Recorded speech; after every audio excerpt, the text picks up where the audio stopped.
What up, YouTube? You can't stop trading and investing with your boy James E.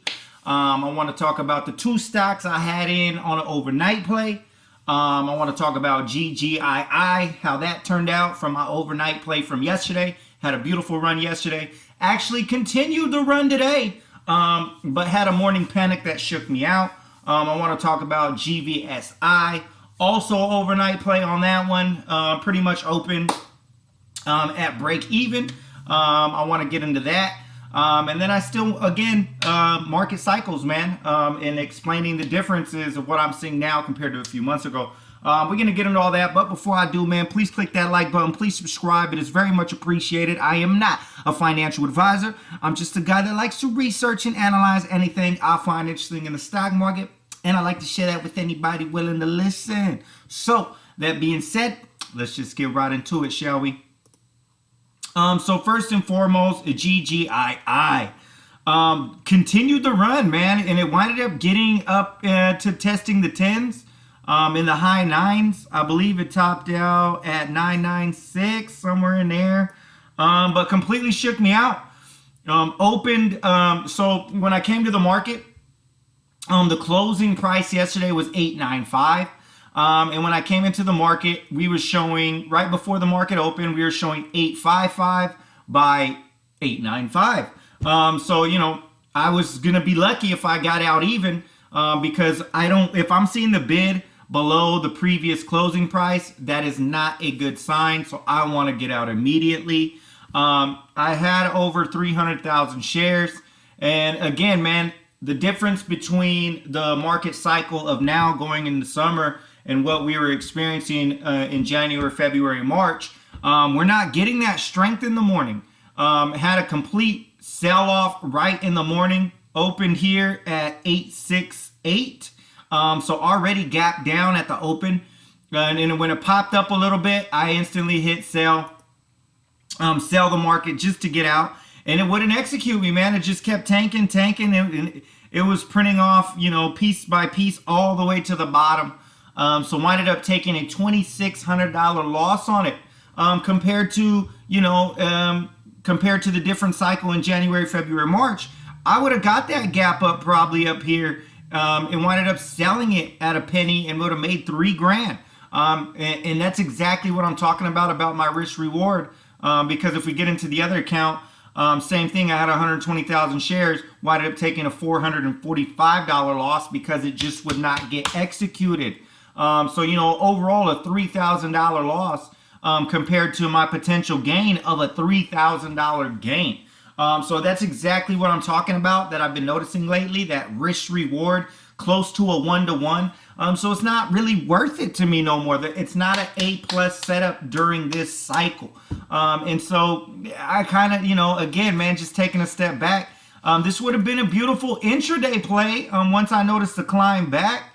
The break of here could have made some decent money, but I went below the PDT rule because of that DSCR swing trade I did, holding that thing for 10 days, you know, and going all in. That dropped my account. You know, like I said, I took like a 14K loss on that swing trade. So I went from a $30,000 account to a $16,000 account, and that's the one I had it in. So, you know, just no day trades in any one of my 3 accounts. So just completely missed out on this move. And it shows no history of it. And again, man, due to what I'm seeing recently, I can't hold through this. I tried doing that with GVSI and it tanked. I tried doing that with DSCR and it tanked. So I can't hold, man. I have to sell it immediately. And even though it did wind up, in hindsight, it winded up doing good and I could have made me $3,000. You know, it didn't work, man. And I have to stick to what I know and stick to what I'm good at.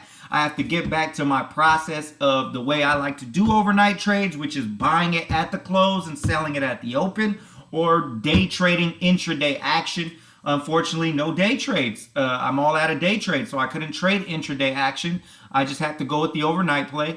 And I decided, you know, just sell it immediately because we're already gapping down. So took a $3,000 loss on there. And again, man, you might not see me trade as much during this summertime specifically for those reasons. I'm going to keep an eye on the overnights and first green days. But again, man, first green day is like one of my bread and butters I made the majority of my profit on, and it didn't work here. And then same thing with GVSI.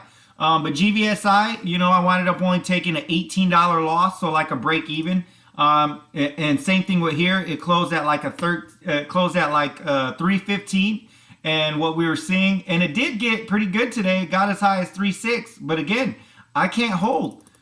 We had the same thing. We had a drop off right at the morning, or it closed right here. Pretty much opened even, but dropped off. And I can't hold through that drop. It's not part of my strategy for the overnight. And it did wind up coming up here, which I could have made out of 200,000 shares. I could have easily made $800, $900 on that play as well. But again, not part of my strategy to hold because of the market conditions we are in. I just can't hold it. It's not ideal for me to hold it in these particular market cycles, in these market conditions, compared to the January, February, March effect. And so, you know, winded up breaking even, took an $18 loss on here, and then it winded up running. But we just don't know. And what I've been seeing lately in the market is that we're most likely to get the drop than we are to get the pop. And, you know, we are getting the drop, but then we're getting that nice bounce. So that might be something I'm going to look more into as a day trade. Now, as far as going my overnight plays, I'm going to take a step back on my overnight plays because I just don't know. It's not showing me the strength that I like, okay? Because it's all about us as individuals and what we like to see. Can I still be hammering at it? Yes, and eventually it will get back to normal. Yes, I could be potentially making some money or losing it, but my risk reward isn't there right now. And I don't like the one-to-one risk reward because this month alone, I'm already red, completely red for the month. So this is my first red month I've ever had, you know, since I started my journey. And, you know, I want to, and really the reality of it is trying something new with that swing trade. If I didn't do that, technically I'd still be red, but I'd be red only by a couple $1,000s, which wouldn't be no big deal. As far as day trading goes, yeah, man, if I had just eliminated that swing trade, regardless during this cycle, I would still be red for the month. Even in day trading right now, I'd be red about a couple thousand, $2,000 or $3,000. And we're already going into week 3. This is week 3 of the month, which that's never happened. So, you know, again, market cycles, the market is changing, and that's okay, man. We all got to be prepared for it, especially when it comes to your plays. So for me, I'm a long bias trader, and my typical bread and butter play just it's not having the strength. We're not getting those early morning 6:30 buyers on these nice big runners that we were getting. We're now getting all the sell-offs and then squeezes, potentially squeezes after the sell-off. So, you know, just something to be cautious about. So again, man, I didn't take any overnight trades. I just shut my lab when I was done here. I didn't even want to look for an overnight play because this was a first green day, completely failed. And same thing with GVSI. GVSI was also a first green day. Technically, it did gap up, but barely. And it just didn't execute my order the way I wanted it to be executed. And that's another problem when you don't have enough buyers in the morning and you're trying to get out. You can't get out if there's no buyers. So it's going to sell you at the bottom because that's where the buyers are. The buyers are waiting at the bottom of the pile. They're not just trying to pile in like they were in the beginning of the year. And it's been costing me because it won't execute my order. I'm used to hitting that sell button in the last few months and it instantly goes and I get my profit. Lately, I've been hitting that sell button and it's not doing nothing. It's dropping and then executing my order. So that's not a good sign. It's a sign of weakness in the market. So again, man, it's just not working. So I'm going to take a step back. I'm going to watch my overnight plays. I don't think I'm going to do any overnight plays for this summer. I'm going to try to trade just intraday action alone and see how that turns out. But who knows if there's going to be any plays available because I'm not seeing too much for what I like as an individual trader, as a day trader. I'm not seeing much of what I like that works for me. So that's going to be it for today, guys. Leave a comment. Let me know what you think of my analysis. Again, if you made it this far, please click that like button. Please subscribe. You can't stop mafia. It's a mindset movement, meaning never stop yourself, never stop your progress, never stop your education, especially in finance. Having multiple streams of income is an amazing thing, and the stock market is a place where you can do that. So GGII, first green day, failed on me, and just panicked in the morning and took, again, a 1-to-1 risk reward ratio. I don't like it. And then GVSI, same thing. That thing just panicked on me in the morning. With a very small loss, a break even basically, and then that thing winded up going. Both of them winded up panicking and then going. So something, maybe not an overnight play, but a potential morning dip buy situation instead. Something I'm definitely going to look out for. So that's going to be it for today, guys. Till next time, I'm out. Peace.